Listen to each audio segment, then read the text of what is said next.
Для забезпечення безпеки під час святкування Хрещення Господня рятувальниками Головного управління ДСНС України у Донецькій області було організовано тимчасові рятувальні пости у місцях проведення заходів. Цьогоріч, за зверненням місцевих органів влади, на Донеччині організовано 14 рятувальних постів.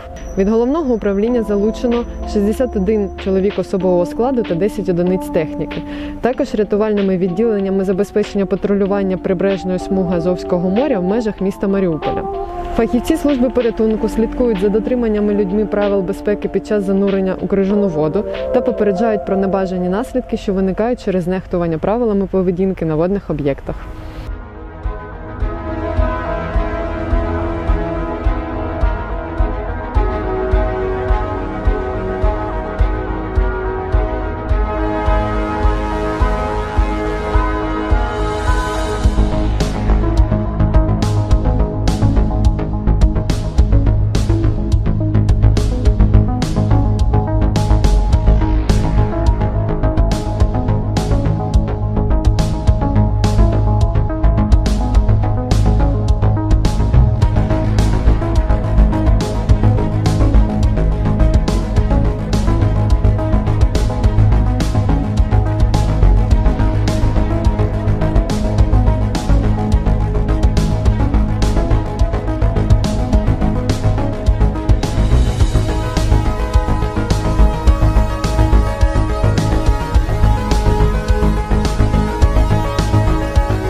Спасибо хотелось бы сказать нашим рятувальникам ДСНС за то, что очень смотрят за детьми, за взрослыми и особенно за детьми.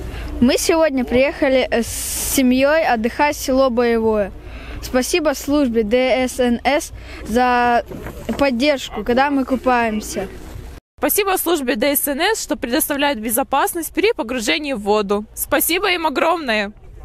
Сьогодні групою пошукових водолазно-рятувальних робіт, частини водолазних пошуково-рятувальних робіт аварійно-рятувального загону Головного управління ДСНС України в Донецькій області було обстежено підводну частину водоймища в селищі Бойовому та забезпечення чергування під час купання.